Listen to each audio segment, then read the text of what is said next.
Respect is the specific word, and it is being used precisely, not like, not find attractive, not be drawn to. The avoidant can like, find attractive, and be drawn to someone they do not ultimately respect in the specific relational sense that makes respect the foundation of genuine, sustained engagement.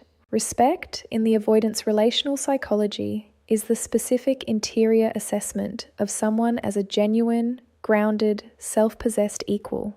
Someone whose presence in the dynamic is not available for management, whose selfhood is not available for accommodation into the avoidant's preferred configuration, whose engagement with the avoidant is the natural expression of a full and self-governing interior, rather than the organized, avoidant responsive output of someone who has made the avoidance engagement the primary reference point for their own behavior. The avoidance respect is not given automatically. It is not the product of liking or attraction or the genuine warmth the avoidant can feel for someone. It is the specific, monitoring system-produced assessment that arrives when the system encounters someone who cannot be managed, whose presence is not a management input, but a genuine encounter, whose selfhood makes the management protocol feel not like self-protection, but like the inadequate, fear-driven, not meeting what is being offered response that it actually is. When someone can be managed, they are not respected in this sense. They are liked, perhaps, cared for, perhaps. But the respect, the specific interior, the management recognizes a genuine, equal assessment is not produced by the monitoring system when the monitoring system is managing against the person. The management and the respect are mutually exclusive. The management runs when the person can be managed. The respect arrives when the person cannot.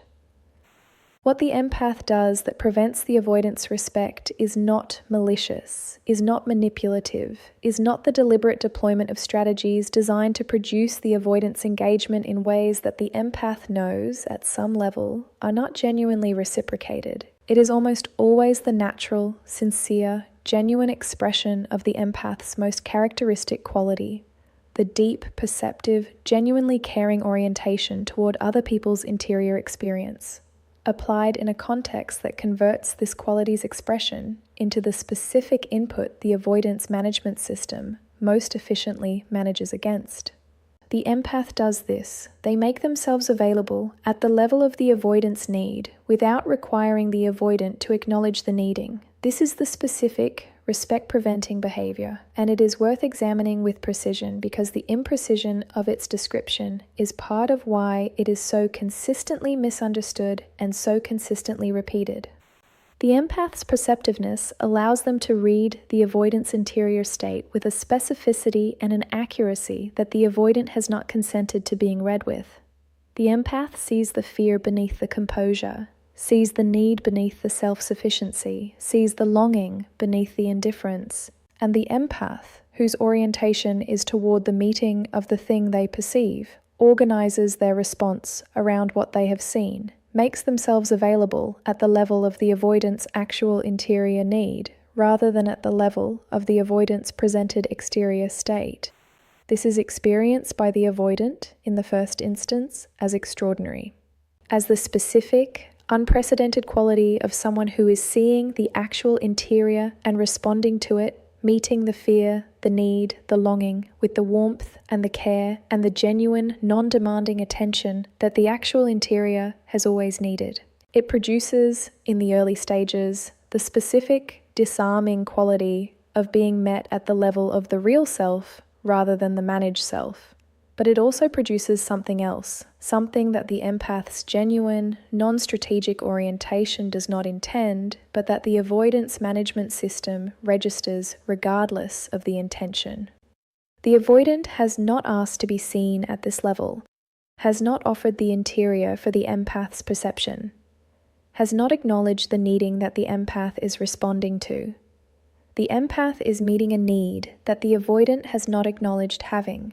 And the meeting of an unacknowledged need is, in the avoidance relational psychology, a specific kind of vulnerability that the empath has created in the avoidant, without the avoidant's full awareness of or consent to the creating.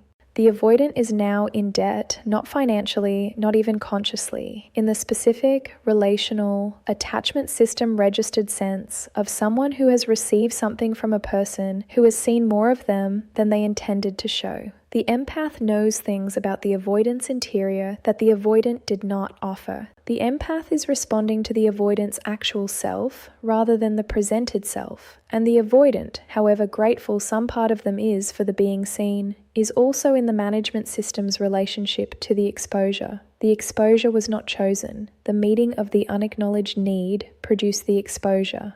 And the management system's response to unchosen exposure is the familiar, reliable, entirely predictable distance creation. But the distance creation in response to being genuinely seen does not prevent respect, in the same way that the specific empath behavior being examined here prevents respect.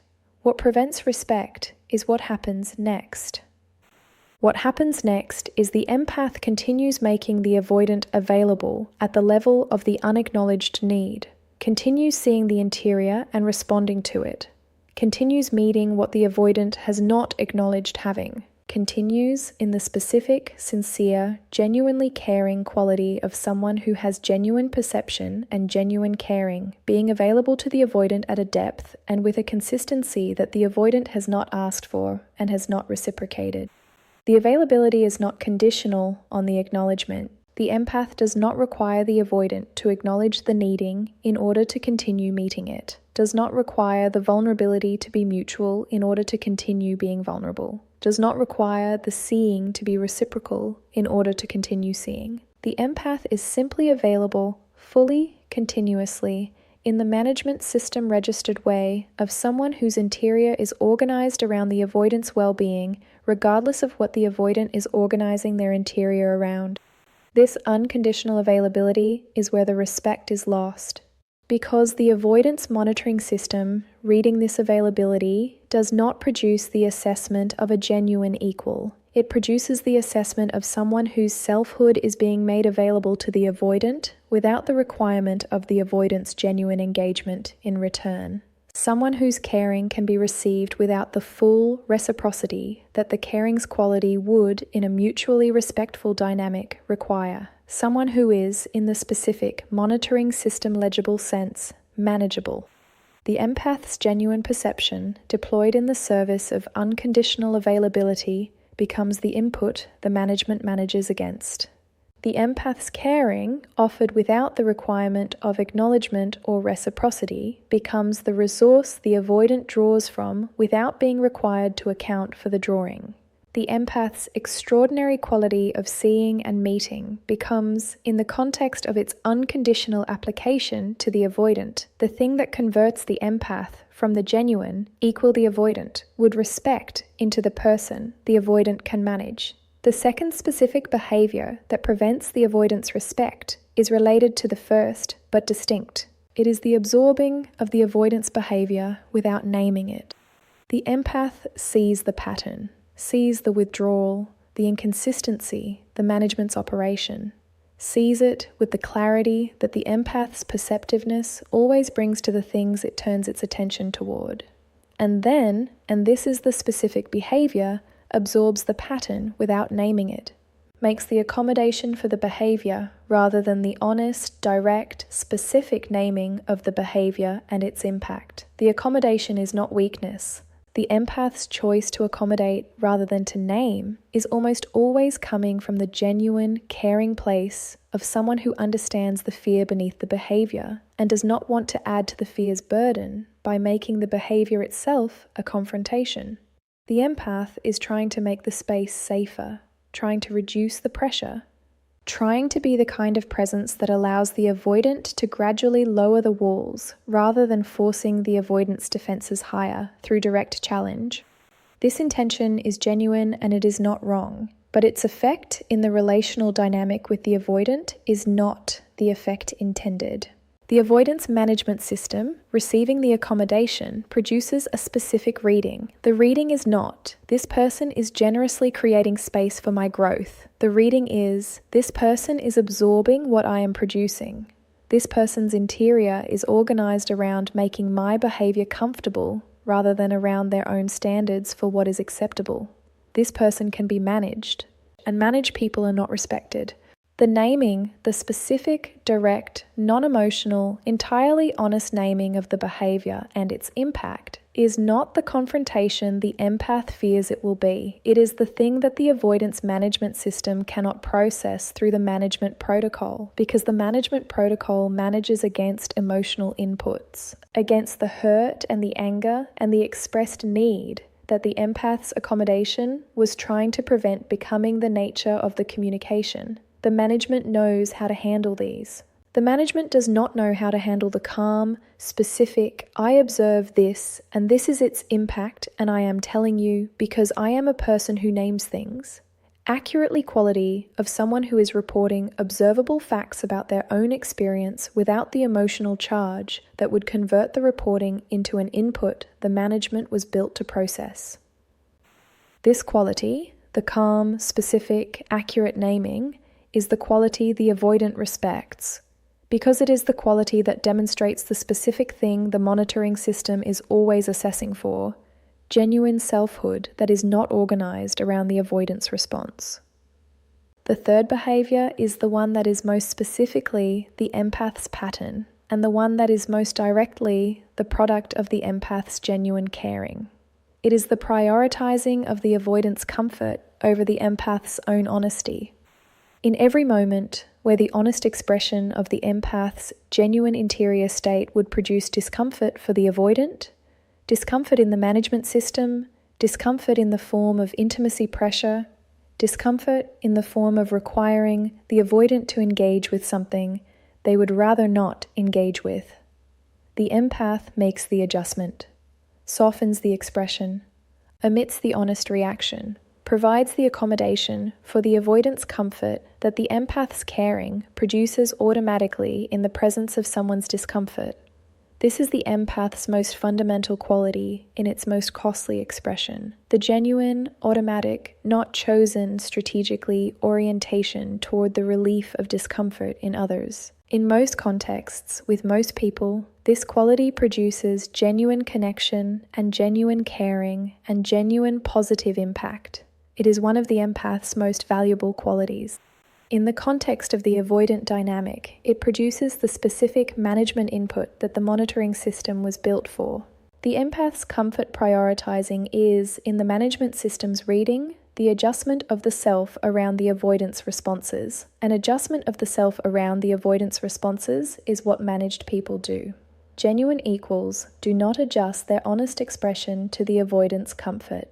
Genuine equals express honestly and allow the avoidant to encounter the expression as it is.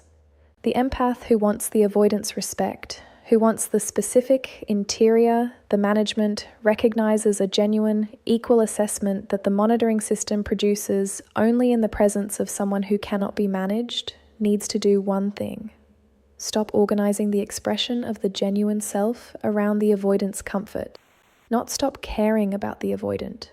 Not stop perceiving the avoidance interior with the extraordinary perceptiveness that the empath naturally brings. Not stop being warm or generous or genuinely invested in the connection. But stop making those qualities expression conditional on the avoidance comfort with receiving them. Express the genuine interior honestly, with the specific, calm, not emotionally charged quality of someone who is reporting their own experience rather than managing the avoidance response to the reporting. Name the behavior when the behavior is worth naming, not from anger or hurt, from the specific, grounded, this is what I observe quality of someone who has a genuine relationship with their own perception and is not willing to pretend the observation away in service of the avoidance comfort. Require the acknowledgement, not as an ultimatum. As the natural, entirely reasonable, self-respecting requirement of someone who is not willing to meet unacknowledged needs indefinitely, whose availability has a genuine relationship with the avoidant's genuine engagement in return. This is not the withholding of the empath's extraordinary caring. It is the directing of that caring from a place of genuine self-possession rather than from the unconditional, avoidant organized availability that the management system reads as the input it was built for. The empath who does this does not become cold, does not become withholding, does not become less than the perceptive, caring, genuinely connected person they are. They become the person the avoidant cannot manage. And the person the avoidant cannot manage is the person the avoidant is capable of genuinely, specifically, finally respecting.